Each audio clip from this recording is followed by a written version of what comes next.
and welcome to this episode of Art Sibley in Conversation. My name is Diane Collin. I am a woman with short hair, blue eyes, and glasses, and today I wear a black top. Behind me are an electronic piano and white shelves with books.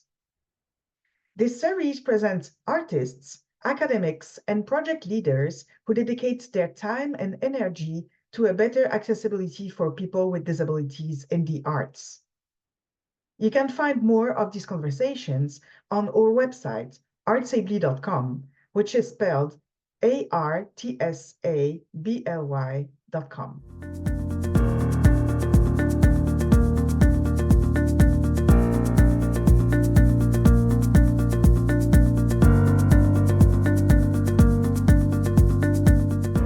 Today, Art Sibley is in conversation with Andrew Dell'Antonio, distinguished teaching professor and head of the Musicology and Ethnomusicology Division of the Butler School of Music in the College of Fine Arts at the University of Texas at Austin.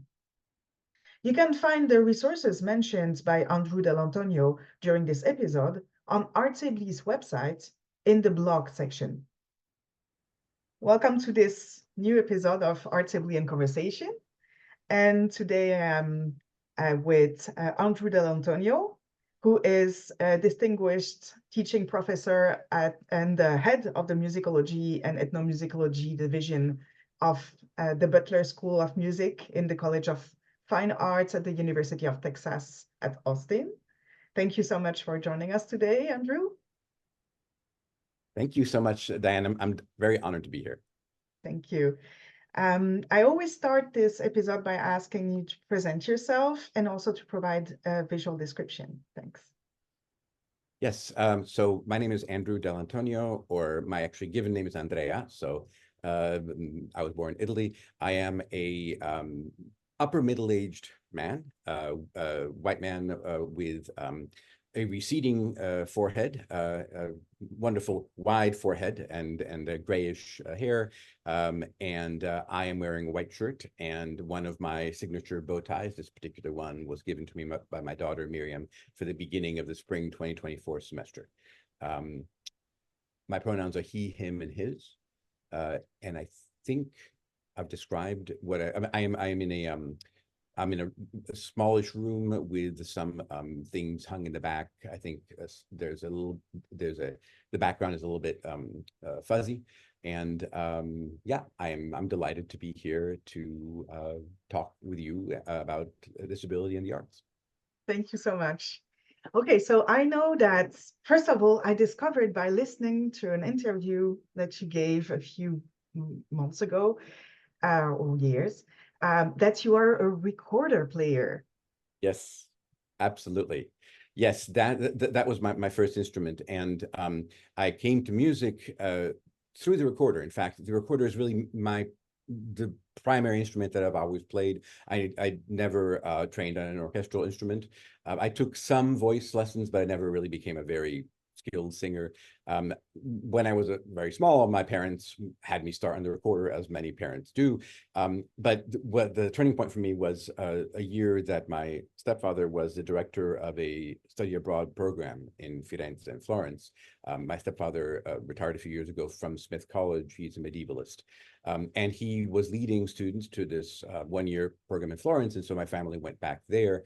I'll tell you a bit more about why I'm saying went back, but we went there, and my parents were continuing to suggest that I study with the instruments. So I went to study with somebody, and I was just playing the regular folk tunes and so forth that I was playing. And the person asked me, would you like to learn some repertory that was written for that instrument? And I said, what?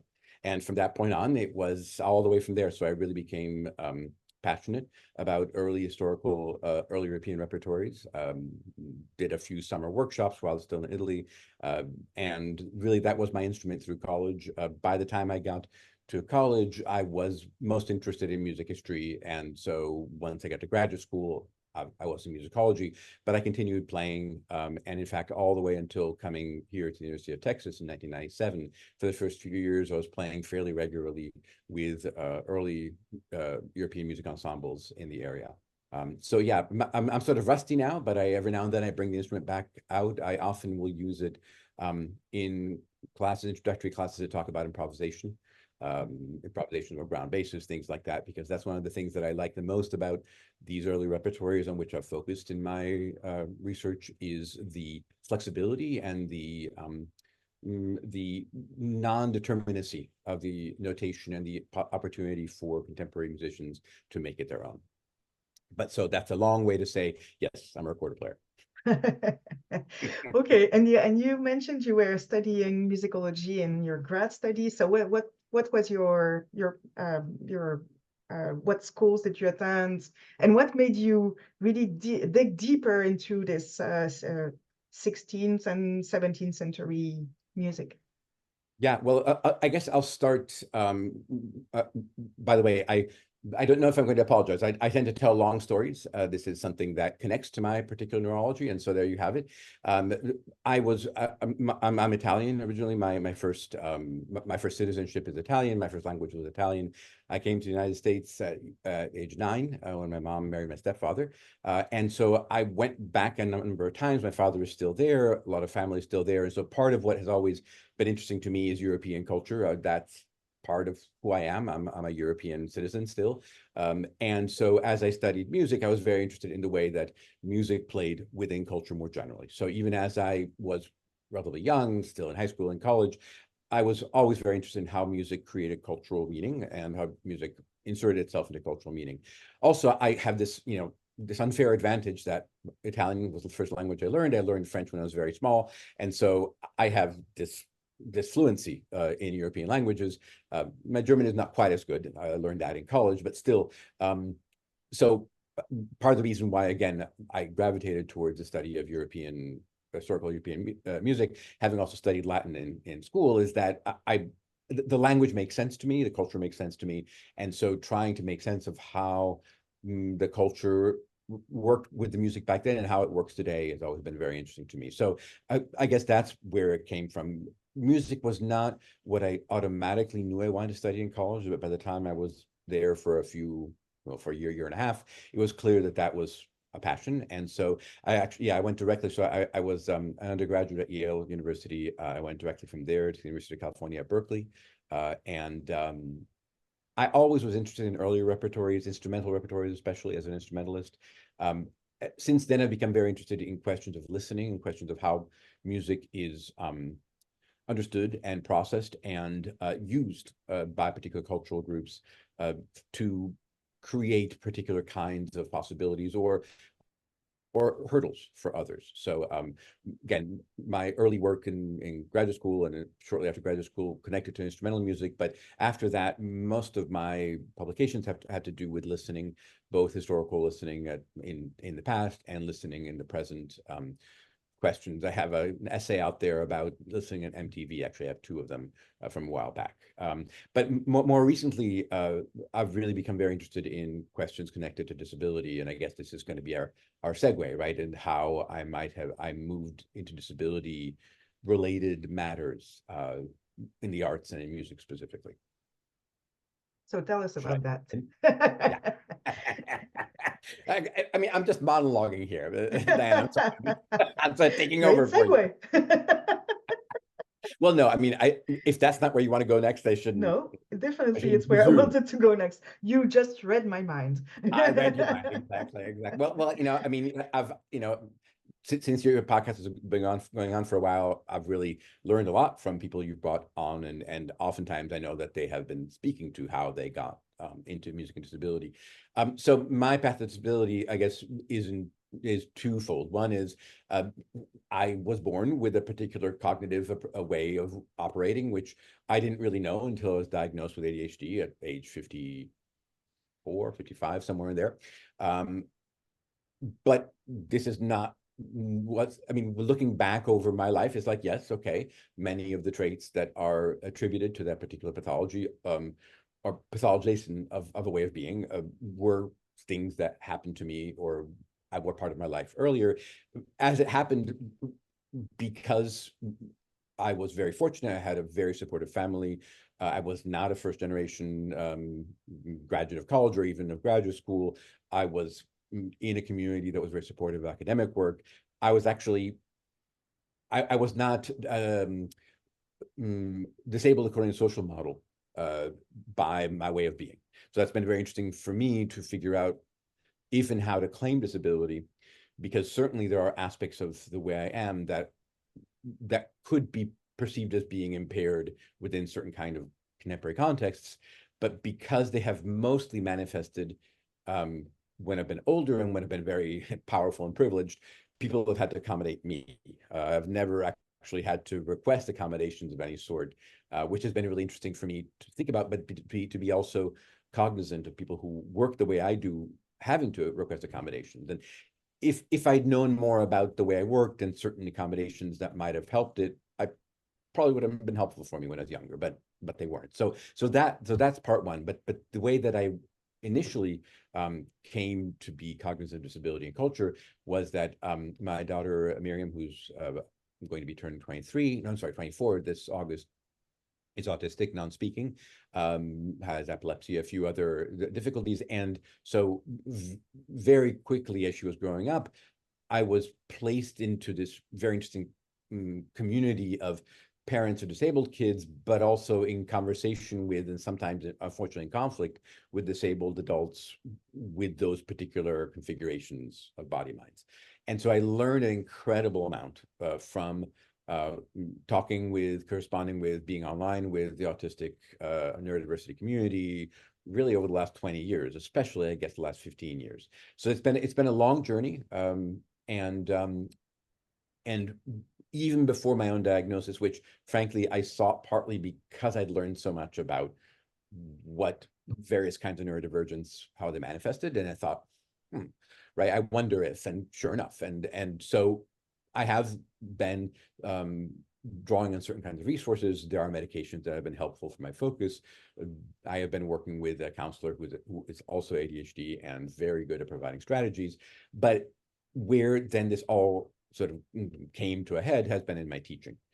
So my interest in the realities of different ways of being legitimate in the world, and my realization that in academic contexts, those alternate ways of legitimately being in the world were not being honored, has led me in the last decade or so to trying to find approaches, some of them curricular, some of them political, some of them strategic, to foster diversity, honoring diversity of all sorts, regardless of your body mind, whether you're using categories of age or race or disability. So really, I sometimes do claim the identity disabled.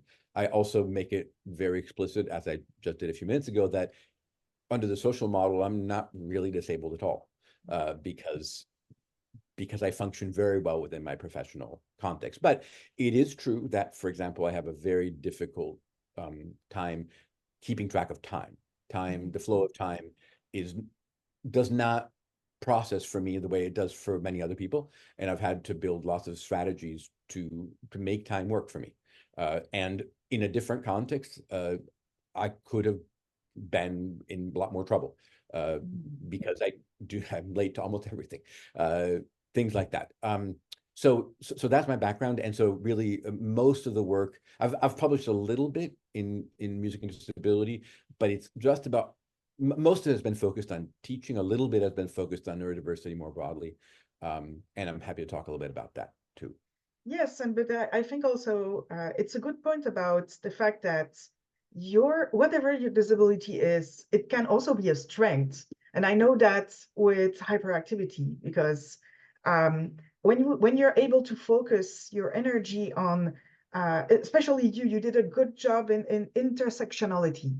You wrote about gender, sexuality. You wrote about a bit about disability, as you said, but in a way, you have broadened a lot of different perspectives and views on our society, which has to do or not with disability. And we also have discussions about the fact that everybody has different access needs, right? Right. I Yes. talk about that a lot with, so when you were talking about this maybe conflictual conversations with other people with disabilities who have other views, it's important to really understand the diversity of needs, access needs, and abilities that we have. And I think you Yes. did a good job in all that because you wrote a lot about these different perspectives, right? Yeah. Yes. Again, in various places, I mean, one of the things that I've found, um, one of the places where I've been very present in these conversations, or been significantly present in these conversations, has been in online social media, and I've been boosting a lot of voices. I've been writing a bit there as well, blogging a bit, and then again writing a few essays. I have to say, in terms of academic writing on disability, that's not been my focus, and that's okay. Um, but I think recently I was, and trying to now remember the author, but I will be able to give you a link later, Dan, if you want to post it. An author, a disabled author, whose focus is access and academic access, talking about access friction as another way of describing this concept, which again, in many ways is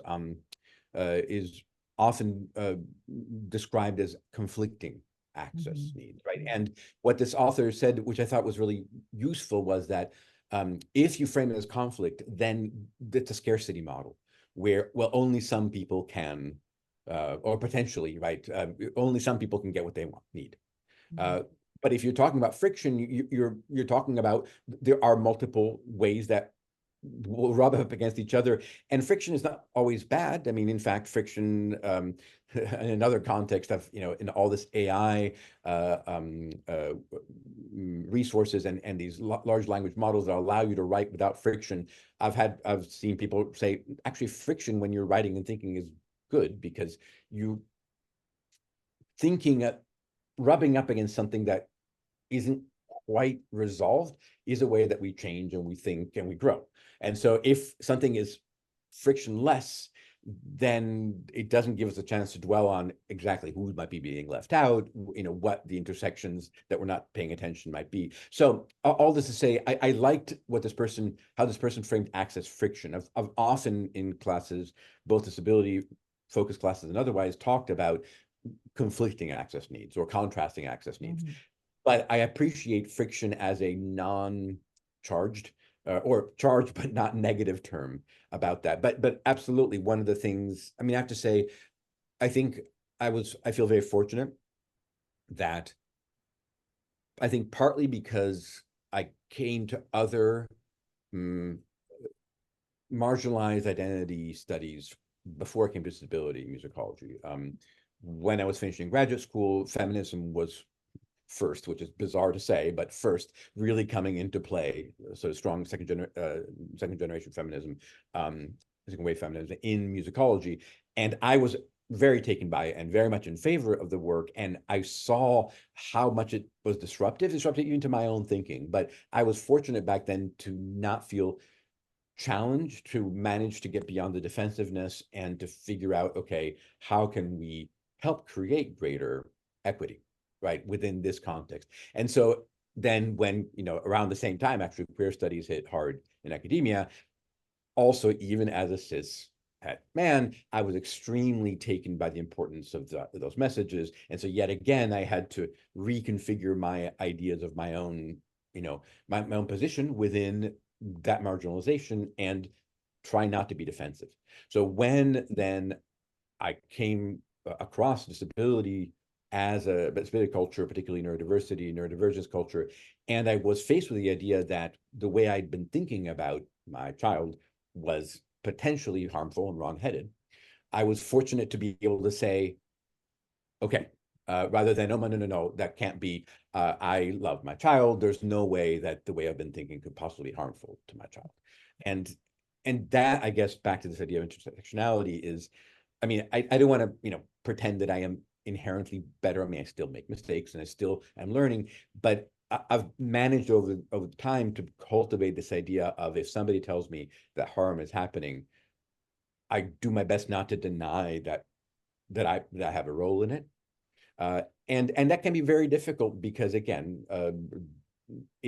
one doesn't want to feel like one has done harm. One doesn't want to feel like one is creating difficulties for others. But structural biases, and disability is one of the categories, right? I mean, thorough structural biases on access are just so baked into everything we do, and certainly academic work and the arts, that if we ignore them and we say, well, we didn't mean to set them up that way, so we don't have to do anything about them, then we continue leaving people out. And leaving people out is something that I've always had a problem with. And so again, I think I've been fortunate that I was able to go through the exercise of correcting my own thinking significantly with other identity categories before then I got hit hard with the disability issue, which was in a way a lot closer to me, right? When you have a child who's disabled and you come up with a perspective that you think is correct and the best for your child, and then an adult comes to you who has that disability and says, no, actually what you're doing is potentially harmful to your child, it's a much closer than an academic exercise, but it's also more important. So anyway, so that's how I came into it. And so, I mean, one of the things I really like about, or I'm really grateful about my opportunities within disability and the arts, is that I am teaching at a university with a very strong performing arts program in music in my own area, but also as well as in theater and dance. And we have a really good visual arts program as well. And I've, over the years, I mean, I've been here now 27 years. Good Lord, I can't believe them. Like a whole, basically, more, almost a half a lifetime for me. And I've grown in professional accomplishment, authority, privilege, so that now I can be very visibly in favor of certain kinds of change without as much risk to me personally. And I know that a lot of younger scholars, a lot of younger people within the academy are legitimately more concerned about coming out, as it were, right, in favor of certain things that would question certain core aspects of the academic enterprise. And so I feel like I can make a difference. And that's, at this point in my life, it feels very good. And I've gotten, I'm almost 62, no, 61. No, how old I am. Almost 61. And I'm starting to think backwards towards legacy sorts of things, as well as helping to bring people forward. So again, I mean, the kind of work that younger scholars are doing, that you're doing, that others are doing, is so meaningful and so important. And I'm in a position to be able to help support that, I think, and that feels good. And I'm in a position to help introduce students to ways of thinking about disability that I myself was not introduced to in undergraduate or graduate. And if I'd been introduced to them earlier, perhaps my own thinking would have gotten to a better place more quickly. But all that actually, everything you're mentioning right now, it's about learning.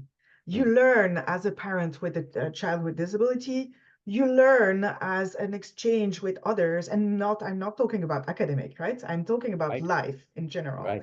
Life Yes. is a constant learning. And if you're willing to learn and to acquire new knowledge that you're able to transmit, which is really the heart of what we are doing in these exercise as a teacher, but also as a person. And that's what I appreciate when we get together and we talk, is that there is this constant learning and exchange. And I think that's what you're also transmitting to your own students as a teacher. And right now you are developing some other strategies about learning, I think. So can you talk about that part? I know you're doing a work about universal design for learning. Absolutely. Yes, absolutely. Yes. So again, this concept of universal design for learning, UDL, has been around quite some time. And I in no way want to claim primacy in terms of bringing it to music issues. There are actually some other music scholars. I should name Reba Wisner for one, and maybe we'll link her work out, who has been really working very hard to make UDL visible within music. But the principal aspect of universal design for learning, which again, maybe some other guests may talk about at some point in this podcast, is the idea that that there should be flexibility in the way somebody approaches learning more broadly defined. So there should be multiple ways to gain information. There should be multiple ways to demonstrate that one has acquired that information. And there should be multiple ways for somebody to come to information or learning being meaningful to them. This last one is actually the one that I find most fascinating, because the first two, in a way, a lot of that has been done over the years. And again, a lot of this is relatively new theorizing of kinds of things that have been done for a long time. I should say here, so as a side note, my mother's specialization is early childhood education, and one of the areas, or one of the models that she worked with a great deal is an early childhood model from Reggio Emilia, which is this small city in northern Italy, which after the Second World War began developing these sensational early childhood programs, which were student driven, were driven by the kids, with very well-trained facilitator teachers, and especially art, what they call the atelier system, which was you have an artist who helps the students learn through making art. It is one of the most extraordinary, flexible, ingenious learning systems ever. And of course, it is not grades based, and it's based on the students learning on their own best ways that they can. So UDL, to some degree, connects to that principle, where some people, even though learning styles per se, are you a visual learner? Are you a text learner? Those aren't confirmed scientifically, but it's definitely true that different ways of engaging with different kinds of media can sometimes, for multiple people, be more meaningful and more effective. So as somebody who wants to learn something, I might learn better on a particular day by listening to a podcast like this one, or listening to audiobook or whatever. And then I might want to go back and read part of it so that I can learn through reading and so forth. So that as many different ways that you can encounter media is better. And of course, this was in some ways at least developed to help people with a variety of different physical and cognitive strengths. So, if your visual perception is not very good, then yeah, you'd better have really good audio materials. If your auditory perception is not good, then you must have resources that are good for your reading. But in a sense, that's not the only people who benefit from having multiple ways of acquiring information. Likewise, some people, for whatever reason, are very good at time tests. They're very good at memorization, and they can convey things through memorization. I, for example, am really bad at that. I didn't know why. It's because of the way that my brain works. It is why time tests were always really terrible for me. Memorizing names and dates was always terrible for me.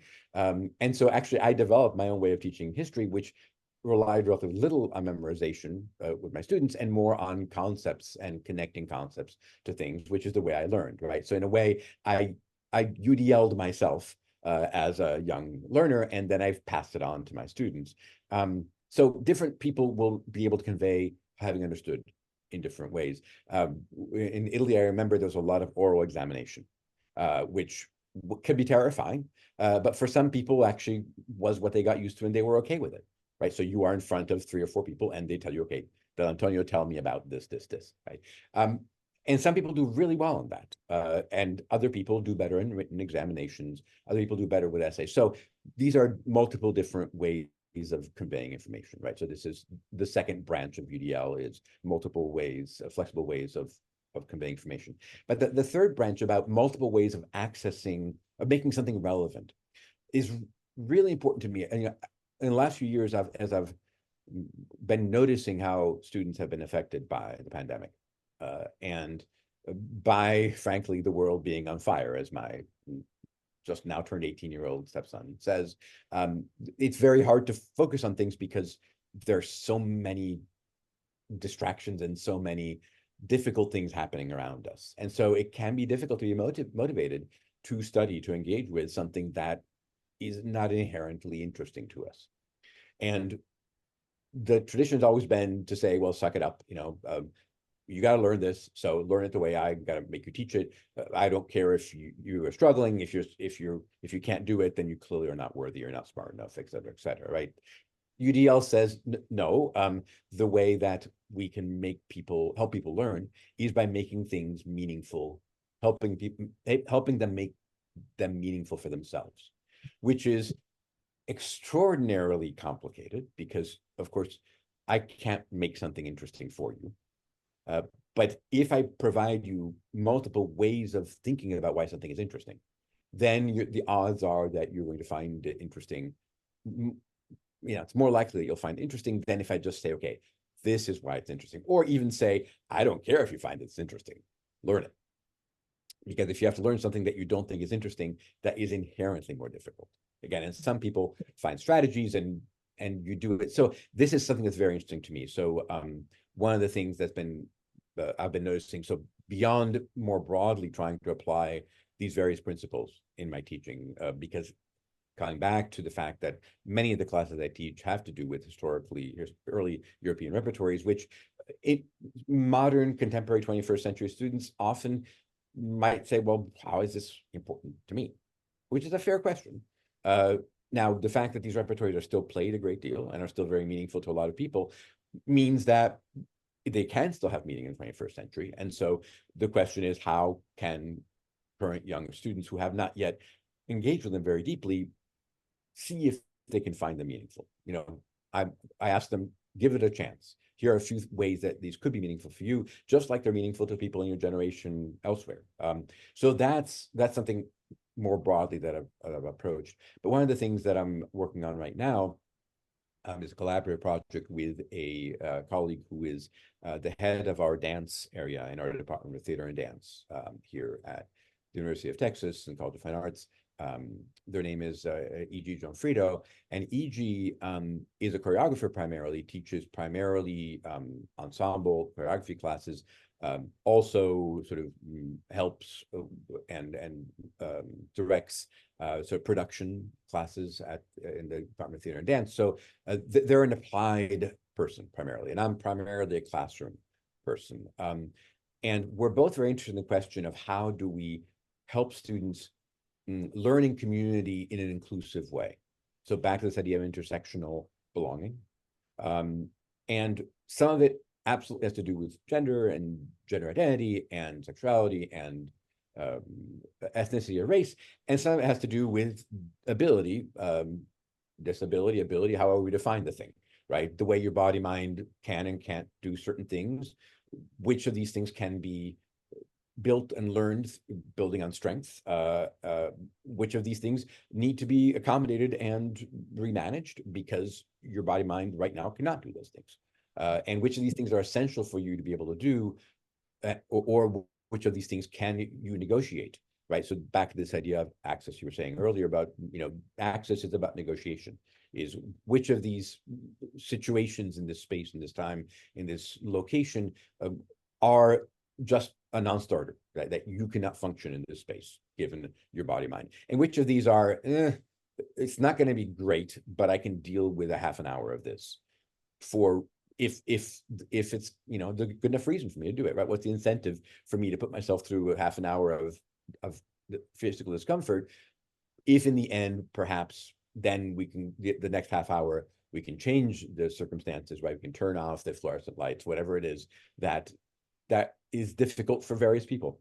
But one of the big pieces that we're working on, so our project has to do with how do you design syllabi, how do you design courses to create this idea of belonging, but also ideas of accountability. And this is something that is tricky because, particularly for performing arts, we count when we're in an ensemble of any sort, a production, we have to have our collaborators there. If a collaborator is not there, then we can't do a rehearsal, we can't do a performance, or at least it's made more complicated. And so as a performer, you are accountable to the people with whom you are working to be part of the group as much as you can, but also the community is accountable to the individual if the individual has moments in which they cannot be physically present. And so how do we translate that into teaching? There's so much of teaching that is focused on attendance. You must be present in order to learn, right? For a long time, I've discarded that, right? That was one of the very first pieces of UDL, particularly with the pandemic, with the shutdown. From when we were all online, our university was online in the fall 2020, spring of 2021. From that point on, I've had every class have an alternative in-person assignment for every session, because people are sick, because people are so. And I've also determined that in some classes, if enough people aren't there, then it's hard to get the energy of the class going to do the thing. And worse still, some students decide, oh, well, I'll just do the other assignment, and then they're overwhelmed, they don't. And then they become disconnected from the class because they're not there to sort of be held up by the class, but also not doing the work that they could be doing instead. And so we are, in the next couple of years, working with a couple of colleagues, we're building a small cohort of instructors. We're going to try to experiment in various ways that we can create an intrinsic motivation to be in community, to learn, but also an intrinsic motivation that is where there's compassion and accommodation built in, so that if you cannot be there, you are not inherently penalized or judged, right? So there has to be trust in every direction. The instructor has to trust the student to be there whenever they can, and the student has to trust their classmates to be there with them, because one learns in community. I think that's one of the valuable things about the performing arts, and certainly about residential university life, is that learning community, right? Discussion, dialogue, conversation it's different from learning from reading. It's different from learning from a recording.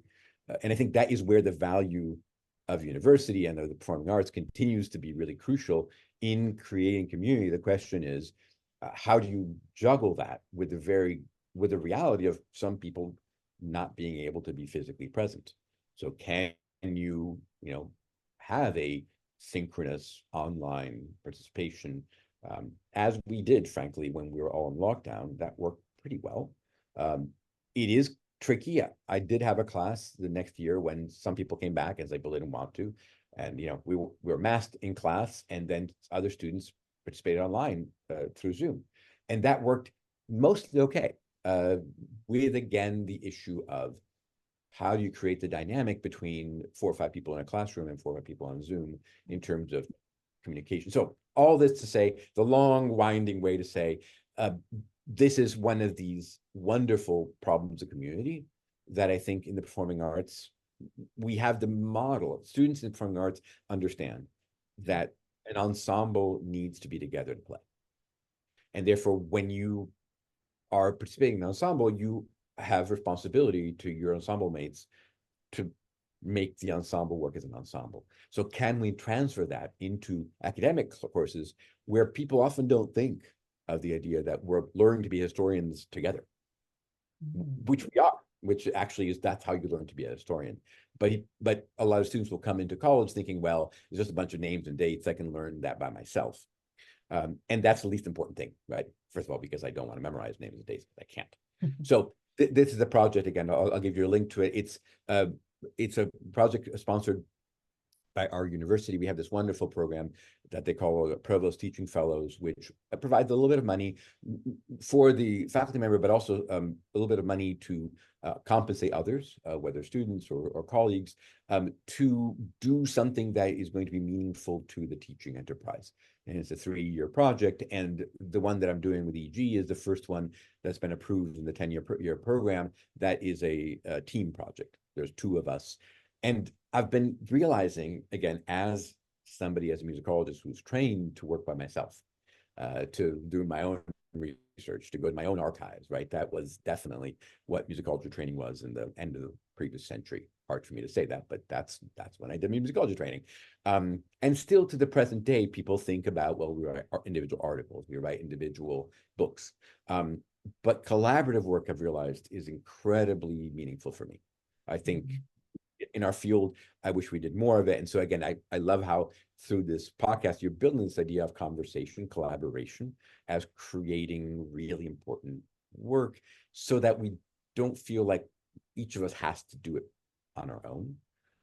So this is actually one of the things, you know, people ask me, well, what kind of research are you doing right now? And for several years, I was a part-time administrator. I was an associate dean. I helped coordinate undergraduate studies for our College of Fine Arts. I did very little research during that time, but that was the time when I was really starting to develop my UDL pedagogy, thinking a lot about disability issues and so forth. And now, having gone back to full-time teaching for a few years, really the research I'm doing is the pedagogy that I'm doing, is the activism that I'm doing, are the conversations, and some of it is resulting in written, formal, what's that thing called, peer-reviewed stuff, and some of it is not. And then on the flip side, you know, I have the privilege of collaborating with a colleague, William Cheng, on a series of books from Michigan Press called Music and Social Justice, of which actually you probably saw this, we just published a volume on the why can't I remember the name of it now, that software partly developed by Pauline Oliveros, AUMI. AUMI. Yeah. AUMI, yeah. I remember when that proposal came through 4 or 5 years ago, and I said, "Oh my God, this is fantastic!" Right. So that's also something that I feel I'm doing is, I mean, the other people involved in the creating the series were also happy about it, but I was very enthusiastic. I said, "This is a really interesting model for a scholarly book, but also which is clearly community engaged, clearly bringing in folks, disabled folks, who are trying to make sense of what this musical tool might be." So that's another thing. I guess I feel like that's mine too, even though I didn't write any of it, because I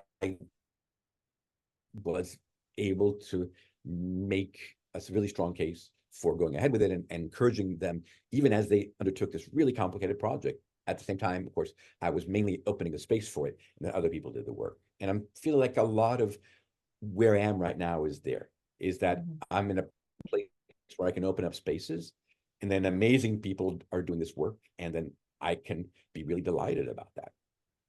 For this particular work, I was very happy that it was done, because this is an old project.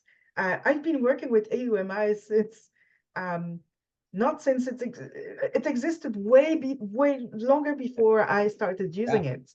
And I found it a really interesting collaborative tool for children, and to make them understand that music could be played without touch.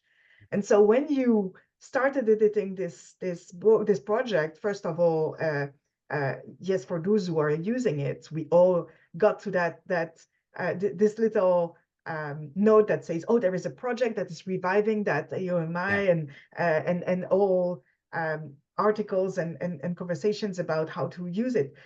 Good. And it was fantastic. Good job, right? Really, it's a great book, and it gives lots of ideas too. It's like, oh yeah, I never thought of using it that way, or I never thought of this as this perspective. And it ties to your UDL work, because it's really about when you think of universal design itself, which comes before universal design for learning, it's to build a tool, or to design a product that can be used by a multitude of people, and that can maybe transform the way you would use a traditional such tool. So yeah, it's really, it comes to your, it's really linked to this universal design for learning work that you're doing too. Yeah, I was again, I've been familiar with AUMI before the proposal came through.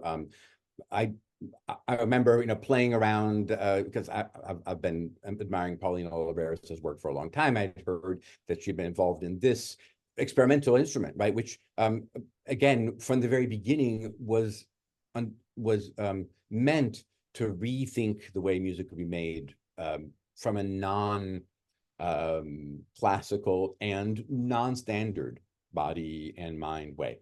And so I'm glad that the book can make this whole project more visible, because I think within certain communities, right? I mean, you clearly knew about it as well. Within certain communities, AUMI is fairly well known, but I think the broader significance of it, with the possibility of AUMI work being done across body-mind types, right? So that it's not just people who are identified as disabled, who have certain kinds of disabilities, who can use it, but no, this is a musical tool that can transcend particular ideas about ability and disability collaboration.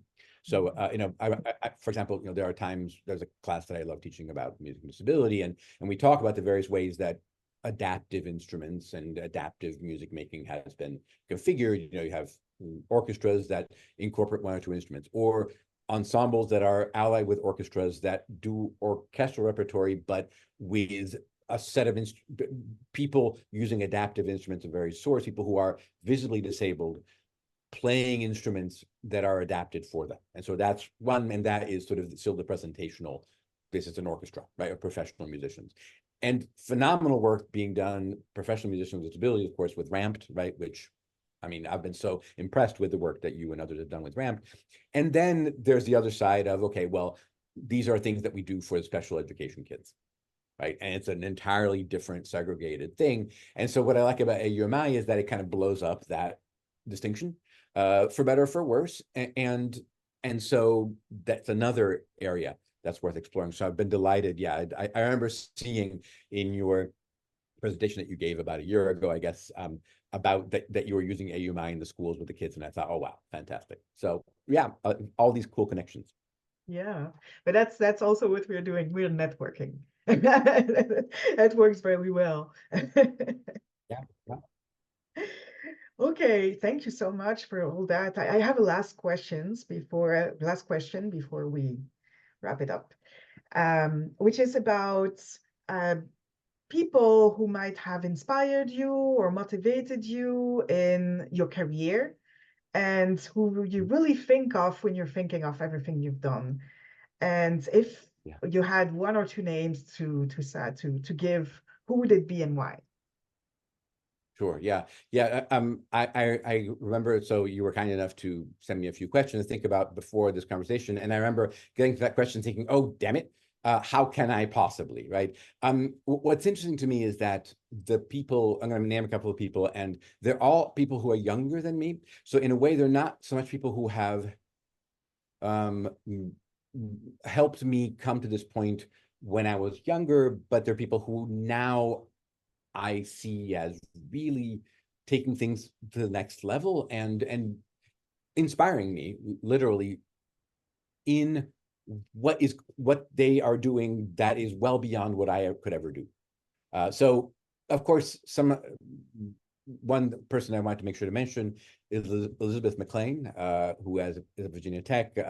I suspect that sooner or later you will have a conversation with her on this podcast. She is an extraordinary scholar, disabled scholar, multiple disabled scholar, who got a PhD on writing in musicology theory, musicology on a topic that is extremely canonic in a way.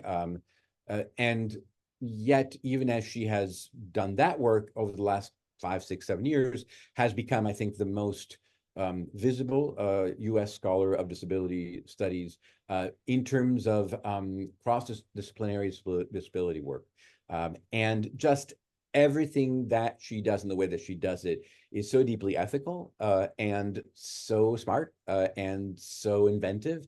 And in the face of extraordinary medical ableism and pretty significant academic ableism as well, she's, not minimizing the difficulties and hanging in there and really building her own work and bringing other people along. And through Elizabeth, the other person I want to mention is Galen Lee, whose work is entirely different in a way, because as a performer, she's certainly a intellectually deep performer, but her work is really advocacy and performance. And again, I'm sure you mentioned this elsewhere, Dan, but her co-founding of Ramped is, I think, one of the most significant things that's happened in the last several years, and her continuing work through social media as well. I'm on her Patreon, and she has these meetings where she invites musicians, disability studies people, and they're often very small.